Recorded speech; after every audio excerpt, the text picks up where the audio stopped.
यीशु हमारे खुदा यीशु मसीह का फजल हमेशा हम सबों के साथ होता रहे।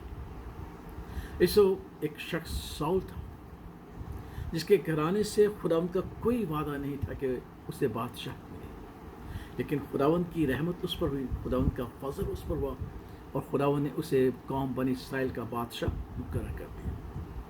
और फिर खुदावंद ने उसे कहा कि अपने दुश्मन अमालिकियों को शिकस्त दे।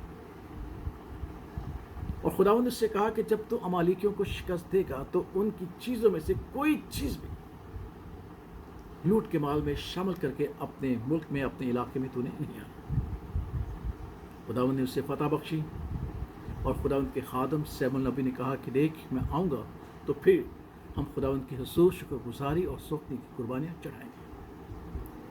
खुदावंद के खादम सैमुल नबी को आने में देर हो गई और साउल बादशाह ने सोखनी कुर्बानियाँ और शुक्रगुजारी की कुर्बानियाँ चढ़ाना शुरू कर दी। तब खुदावंद का खादिम आया, उसने कहा कि क्या मैं देख रहा हूँ? उसने कहा क्योंकि तूने देर कर दी है और लोग मुझसे जा रहे थे तब मैंने ये काम किया है। तब खुदावंद के खादम सैमुल नबी ने कहा कि देख, मैंने खुदावंद से बात की और खुदावंद ने कहा कि जिस चीज़ का मैंने तुझे हुक्म नहीं दिया वो तूने की है। तूने खुदावंद के कलाम को रद्द किया, खुदावंद की बात को नहीं माना।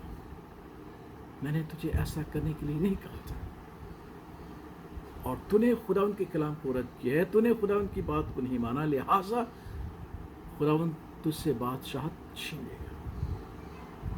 जो जिस तरह साउल पर रहमत नहीं थी और उस पर बादशाहत की रहमत हुई, हम गैर कौम वालों पर भी खुदा की रहमत नहीं थी, लेकिन खुदा यीशु मसीह के वसीला से हम पर रहमत हुई। खुदा का पाक कलाम हमें सिखाता है कि तुम पर रहमत नहीं हुई थी, अब तुम पर रहमत हुई है और अब हम खुदा के अपने आसमानी बाग के ख़ास लोग ठहरे, शाही कायनों का फिरका, मुकद्दस कौम और खुदा की ख़ास मलकियत, क्योंकि खुदावंद की रहमत हमारे खुदा यीशु मसीह के वसीला से हमें हासिल है। खुदा यीशु मसीह के वसीला से वो फजल हमें हासिल हुआ कि अब हम शाही कायनों का फिरका, खुदावंद ने हमारे लिए एक बादशाही मुकर्रर कर दी। लेकिन जिस तरह साउल बादशाह को एक हुक्म था कि तूने अमालिकियों की कोई चीज़ अपने पास नहीं लाना, और उसने खुदावंद के हुक्म को न माना और खुदावंद के कलाम को रद्द किया। आज हमें भी देखना है कि जब खुदावंद ने हम पर रहमत की है, हम खुदावंद के लिए मुकद्दस कौम और ख़ास मलकियत है, शाही कायनों का फिरका है, और जो बात खुदावंद ने हमसे की है क्या हम उसे मान रहे हैं? क्योंकि जिस तरह खुदावंद ने बनी इसराइल को कौमों में से, बनी इसराइल को खुदावंद ने चुना, खुदा ने कहा कि मैंने तुम्हें दुनिया में से चुनी है, अब तुम दुनिया के नहीं हो। और खुदा का पाक कलाम हमें सिखाता है कि हमें दुनिया के हम शक्ल नहीं बनना, और फिर खुदा का पाक कलाम हमें सिखाता है कि हमें दुनिया के दस्तूरों के मुताबिक नहीं चलना। और खुदा ने अपने कलाम में हमें ये सिखाया है कि क्यों खुदा ने गैर कौमों को हलाक किया, क्यों उन पर अपना गज़ब ज़ाहिर किया, क्योंकि वो अपने दस्तूरों के मुताबिक ज़िंदगी बसर करते थे और खुदावंद के नज़दीक वो काम किया करते थे जो खुदावंद की नज़र में मकरूह है। खुदावंद ने इसीलिए इस बात को बयान किया कि मैंने इसलिए उन पर अपना कहर बरसाया है कि वो अपने दस्तूरों और उन कामों को करते थे जो मेरी नज़र में मकरूह थे।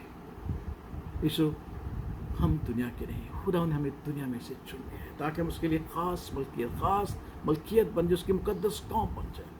और खुदा ने कहा कि जब तुम दुनिया के नहीं, दुनिया के मानिक तुम्हें नहीं बनना। यीशु, जिस तरह खुदा का खादिम साउल से मिलता है, हमारा भी खुदा यीशु मसीह जो खुदा का खादिम है, जिसने अपने आप को खादिम की सूरत में डाल दिया, उसने भी लौट कर आना है।